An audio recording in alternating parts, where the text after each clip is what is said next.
अगर आप भी हार्ट के मरीज हैं और बाईपास सर्जरी नहीं कराना चाहते हैं तो यह वीडियो जरूर देखें।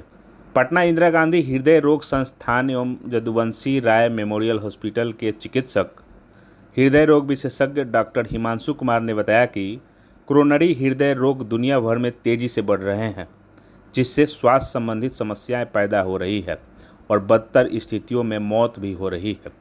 कोरोनरी धमनी रोग के इलाज के लिए डॉक्टर दो चीज़ें सुझाव दे सकते हैं, या तो बाईपास सर्जरी या एंजियोप्लास्टी। किसी इंटरवेंशनल कार्डियोलॉजिस्ट या कार्डियक सर्जन से मिलना सबसे अच्छी बात है। इससे पहले कि हम इन शब्दों को सुनकर घबरा जाएं, यह समझना जरूरी है कि ये क्या है और इनकी ज़रूरत क्यों है। एंजियोप्लास्टी और बाईपास सर्जरी दोनों ही चिकित्सा प्रक्रियाएं हैं जिनका उपयोग अवरुद्ध या बंद धमनियों के इलाज के लिए किया जाता है। ये धमनियाँ रक्त वाहिकाएँ हैं जो हृदय से ऑक्सीजन युक्त रक्त को शरीर के विभिन्न भागों तक ले जाने में मदद करती है। हालांकि धमनियों की भीतरी दीवारों पर प्लाक जमने के कारण वे संकरी हो जाती हैं और कभी कभी पूरी तरह से बंद हो जाती है। इसका नतीजा यह होता है कि रक्त प्रवाह बाधित हो जाता है और कभी कभी पूरी तरह से अवरुद्ध हो जाता है। इससे दिल का दौरा पड़ सकता है। अब आइए जानते हैं बाईपास सर्जरी क्या है। बाईपास सर्जरी में हृदय से रक्त प्रवाह के लिए एक नया मार्ग बनाया जाता है जो धमनी को बाईपास करता है, जो पहले से ही अवरुद्ध है। इस सर्जरी के दौरान कार्डियक सर्जन रोगी की छाती की दीवार से धमनियों का उपयोग करता है या पैर से एक स्वस्थ नस का एक हिस्सा लेता है। यह धमनी या नस हृदय से जुड़ी होती है और रक्त प्रवाह को बहाल करने के लिए अवरुद्ध धमनी के नीचे के हिस्से से जुड़ी होती है। रक्त धमनी में ब्लॉक के हिस्से को बाईपास करता है और हृदय तक आसानी से पहुंचता है। यह आमतौर पर तब किया जाता है जब रुकावट व्यापक होती है और रुकावट का इलाज करने का कोई और तरीका नहीं होता है। एंजियोप्लास्टी क्या है? दूसरी ओर एंजियोप्लास्टी एक न्यूनतम आक्रामक उपचार है जिसमें धमनी में रुकावट का इलाज स्टेंट लगाकर किया जाता है। स्टेंट एक छोटी धातु की नली होती है।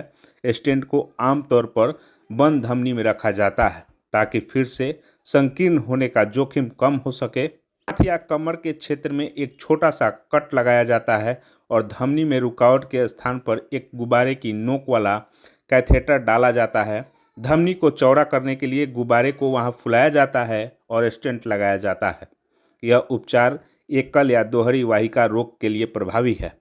एंजियोप्लास्टी और बाईपास सर्जरी के बीच अंतर को समझना। चूँकि इन दोनों प्रक्रियाओं में हृदय शामिल है, इसलिए इनके बीच अंतर को समझना बहुत महत्वपूर्ण है। एंजियोप्लास्टी एक न्यूनतम आक्रामक प्रक्रिया है और पूरी प्रक्रिया को पूरा होने में लगभग 1 या 1.5 घंटे का समय लगेगा।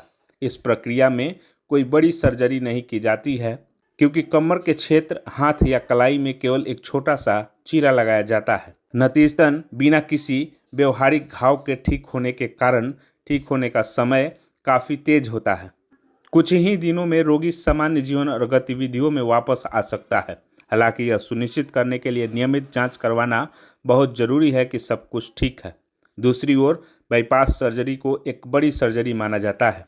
सर्जरी को पूरा करने में सर्जन को लगभग 4 से 6 घंटे लगते हैं। इस सर्जरी के लिए सर्जन हृदय तक पहुंचने के लिए छाती के क्षेत्र में 8 से 10 इंच का कट बनाता है। रोगी को सामान्य एनेस्थीसिया दिया जाता है ताकि शल्य प्रक्रिया के दौरान रोगी को दर्द न हो। सर्जरी के बाद रोगी को गहन निगरानी के लिए कुछ समय के लिए आईसीयू में रहना पड़ता है। रोगी के ठीक होने का समय 3 से 4 महीने तक बढ़ सकता है। यह इस बात पर निर्भर करता है कि रोगी उपचार के प्रति किस तरह से प्रतिक्रिया करता है।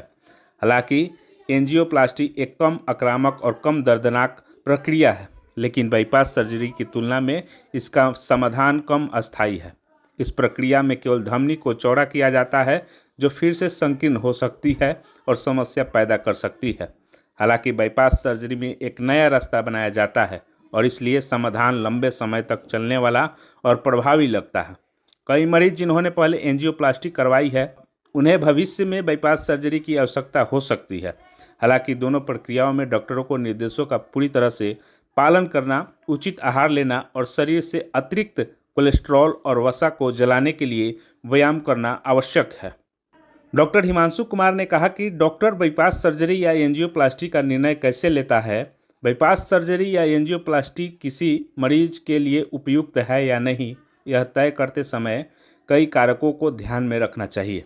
इनमें से कुछ कारक इस प्रकार हैं: रोगी की वर्तमान स्थिति और आयु, कोरोनरी धमनी रोग की सीमा और गंभीरता, रोगी का समग्र हृदय कार्य, वर्तमान लक्षण, रोगी को हृदयघात या स्ट्रोक का इतिहास तथा अन्य सह रुग्णताएं जैसे मधुमेह, उच्च रक्तचाप आदि।